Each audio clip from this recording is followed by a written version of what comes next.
Season 3 या season 3 बहुत ही interesting रहा, बहुत ही दिलचस्प था क्योंकि एक कहानी जो सीज़न 1 से शुरू हुई थी। सीज़न 1 में किरदार सिर्फ इंट्रोड्यूस हुआ था, लिटरली एक ही सीन था, लेकिन बहुत अच्छी तरीके से, एक बहुत ही पुख्ता तरीके से इंट्रोड्यूस हुआ था क्योंकि जो वो सीन भी था जिसमें वो अपने फादर से बात कर रहा है, आता है बाहर से एक आदमी और कुछ ऐसी बातें करता है कि आपको समझ में आता है कि इसका अपने फादर के साथ कॉन्फ्लिक्ट है। उसी दुनिया में पैदा हुआ है लेकिन उस दुनिया का हिस्सा नहीं होना चाहता है। और फिर उसके बाद एक कमेंट करता है बहुत ही बड़े किरदार के ऊपर, कालीन भैया और मुन्ना, कि भाई अगर आप उन पे अटैक करना चाहते हैं तो एक न्यूट्रल ग्राउंड पे करिए, और मुन्ना को तो आप ज़्यादा वो मत दीजिए तवज्जो क्योंकि वो एक कमज़ोर कड़ी है, तो फोकस करिए कालीन भैया पे। तो उससे पता चलता है कि एक वो कैरेक्टर बहुत ही स्ट्रांगली वो कैरेक्टर हमने प्लेस कर दिया था कहानी में। फिर सीज़न 2 में थोड़ा और किरदार बढ़ा, लेकिन फिर भी सीज़न 2 तक हम उसे कहीं बीच में देखते थे। ना वो एंटागनिस्ट था, ना वो प्रोटैगनिस्ट था, ना वो नायक था, ना खलनायक था। लेकिन सीज़न 3 की शुरुआत से ही हमने उसे एक नायक के रूप में देखना शुरू किया क्योंकि वो किरदार जो था वो और ज़्यादा डायनामिक हो गया। उसमें एक नए लेयर्स ऐड हुए, नए कलर्स ऐड हुए। एक इमोशनल लेयर थी जो कि बहुत स्ट्रॉन्ग थी, जिसकी आप भी बात कर रहे थे, जो एंड में जाके वो टिप ऑफ होता है। तो एक नए अलाइंसेस थे, नए कॉम्बिनेशंस थे। पहली बार हमने देखा कि कालीन भैया का कहानी में हमेशा से एक ये चीज़ थी, लेकिन इसको कभी छुआ नहीं था कि अगर कालीन भैया का बेटा जैसा वो चाहते थे मुन्ना, वो वैसा नहीं था, और रतिशंकर का बेटा वैसा नहीं था जैसा वो चाहता था, तो वो उल्टा था। तो इस बार हमने पहली बार देखा कि अगर कालीन भैया और शरद शुक्ला एक साथ हो जाएं तो क्या होगा। तो वो एक नया रिलेशनशिप डेवलप हुआ जो कि बहुत ही बड़ी ड्रामेटिक बीट थी। लेकिन हाँ, एज एन एक्टर भी काफ़ी कुछ था करने के लिए इस बार सीन्स में, क्योंकि होता वही है कि आपके पास स्कोप जब होगा तभी आप कुछ उस चीज़ को और ज़्यादा एक्सप्लोर कर सकते हैं। तो इस बार मुझे लगता है वो बहुत ज़्यादा सीन्स में था, कहानी में था, कि जितना भी आप अपने किरदार में, उसकी गहराई में डुबकी लगाएंगे, उतना स्कोप था कि आप ला सकते हैं कुछ ना कुछ। तो मज़ा बहुत आया, और उस बात की अब खुशी है और हल्का सा सेटिस्फैक्शन भी है कि उसका जो असर है, जो इम्पैक्ट है लोगों पे, वो भी वैसा ही पड़ा जैसा सोचा था। और बहुत इम्पॉर्टेंट होता है कि आपकी इस पूरे सर्कल में जो आप क्रिएट करते हैं, फाइनल जो माइलस्टोन होता है वो होती है ऑडियंस। तो ऑडियंस का क्या कहना है आपकी कोशिश पे, वो बहुत इम्पॉर्टेंट होता है। तो अब क्योंकि उसका जो असर है, जो फीडबैक है, बहुत सही है और अच्छा आ रहा है, तो खुशी है। कुर्सी का मोह तो हर किसी को होता है, कुर्सी का प्यार। बल्कि आपको भी कहीं ना कहीं हमने देखा ये मिला, बट अनफॉर्चुनेटली इस लाइफ की मतलब वो अब हमें आगे सीजन में नहीं देखने को मिली। तो आप बताइए पर्सनली कुर्सी का प्यार कितना है आपको, एंड ये जो कुछ भी हुआ आपके साथ वो कैसे देखते हैं आप? वो कैसे देखता हूँ मैं, एक ड्रामेटिक बीट है, एक एरा है।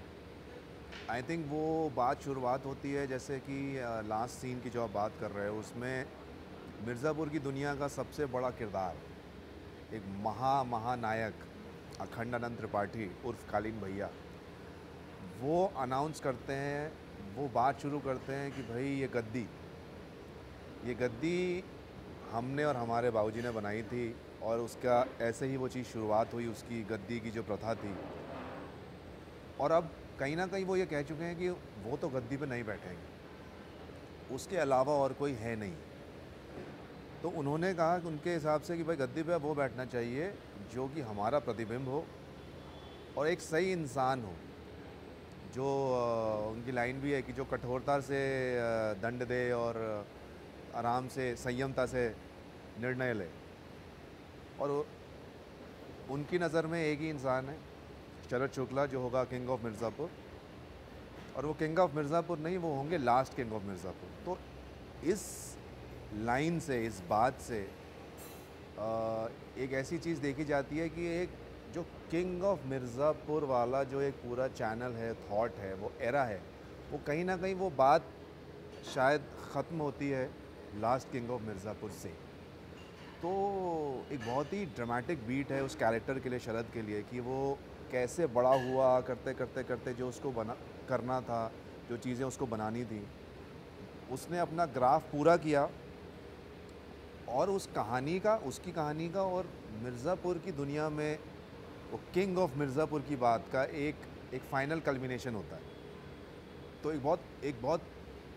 एक सैटिस्फाइंग और एक कल्मिनेशन वाली फ़ील है कि जब एक एक कोई सिरा जो खुला हुआ है, जब फाइनली वो पूरा होता है और वो बात अपनी मुकम्मल होती है, तो आपको वो एक अच्छी किताब पढ़ने के बाद जो एक फीलिंग होती है ना कि आपने पूरा एक बड़ा उपन्यास जो कई जगहों से निकला उसको पढ़ा, ख़त्म किया और रखा, तो वो जो एक सैटिस्फाइंग चीज़ होती है कहानी को पूरा जी लेने की। आई थिंक वैसा सा ही कुछ है। हमने देखा सीएम साहिबा के साथ में भी आपके काफ़ी कनेक्शन है एंड लाइक हमने ये भी देखा कि ऑस्कर से शुरुआत हुई है आपके जब हमने आप स्लम डॉग देखा तब से ऑस्कर से शुरुआत हुई है कि ये कितना आप चाहते हैं कि ये सारी चीज़ें एक एक्टर की लाइफ में आपके आसपास करीब हमेशा रहे, आपके आसपास आपके आसपास करीब में हमेशा रहे, फेम रहे, अवार्ड रहे, सारी चीज़ सीएम पीएम से कनेक्शन रहे, ये सारी चीज़ें कितना आप मानते हैं कि मैं फिल्म की बात करूँगा, रियल लाइफ को कितना मानते हैं कि कितना ये सारी चीज़ें आप इन सब चीज़ों से जुड़े रहना चाहते ये मतलब देखिए ये तो एक ऐसी चीज़ है कि आप क्या चाहते हैं, क्या करना चाहते हैं। मतलब देखिए आपका काम है अभिनय करना। आपके पास एक कहानी आती है, आप उस कहानी को, उस किरदार को अपनी क्षमता के साथ, अपनी पूरी शिद्दत के साथ, सच्चाई के साथ उसमें उतरते हैं, अपने इस काम को पूरा करते हैं।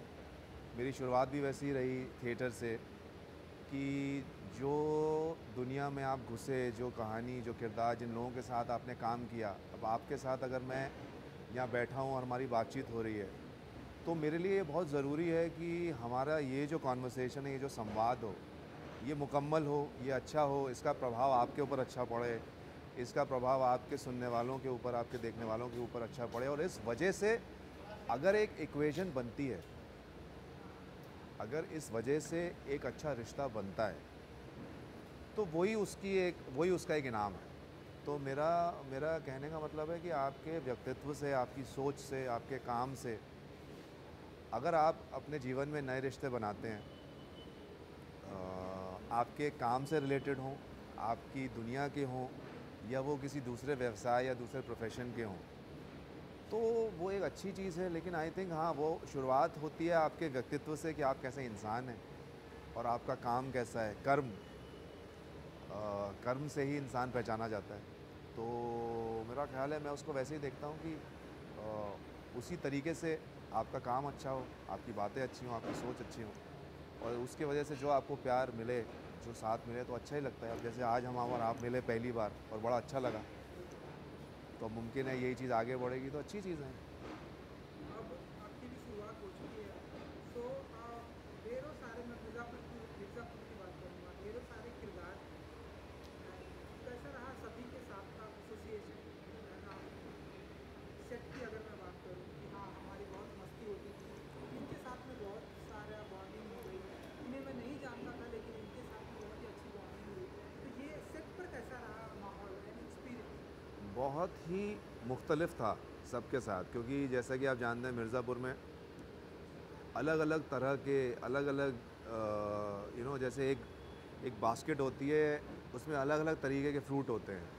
किसी पे रस ज़्यादा है, किसी का टेक्सचर अच्छा है, किसी का कुछ अलग फ्लेवर है, कोई खट्टा है, मीठा है। तो उसी तरीके से मैं इसे देखता हूँ कि जितने भी किरदार हैं, खासकर सीज़न 3 में मेरा ज़्यादातर जो ऑन स्क्रीन काम रहा वो पंकज जी के साथ था सबसे पहले। तो पंकज जी के साथ जो अनुभव है वो बहुत ही एक अद्भुत अनुभव है। जिस तरीके के वो इंसान भी हैं, मैं बहुत ज़्यादा रिलेट करता हूँ उनसे एज एन एक्टर, लेकिन उससे कई ज़्यादा एज अ पर्सन। तो बहुत ज़्यादा समय हमारा ऑफ सेट बीतता था अलग अलग चीज़ों के बारे में बात करने में, चाहे वो खाने की बातें हों, चाहे वो अलग अलग विषय पे बात हो, जहाँ पे रह रहे थे वहाँ पे चीज़ें क्या बनती हैं, वहाँ की ज्योग्राफी कैसी है, वहाँ पे क्या उगता है, वहाँ पे क्या बनता है, लोग कैसे हैं, बोली कैसी है, कल्चरली वो चीज़ क्या रिफ्लेक्ट करती है, इन चीज़ों पे बहुत ज़्यादा कॉन्वर्सेशंस होते थे अलग अलग चीज़ों पे। और आई थिंक वो एक कंफर्ट था दोनों के बीच में। मतलब I think almost every day मैं या तो मैं उनकी वैन में होता था, हम लोग घंटों बातें कर रहे होते थे, जब अगर हमारे पास समय है, अगर हमारा जो शॉट है वो थोड़े समय बाद होगा, तो कई चीज़ों पे बातें होती थी। और आई थिंक वो कंफर्ट ही बात करते करते करते करते वो कब सीन शुरू हो जाता था पता नहीं चलता था।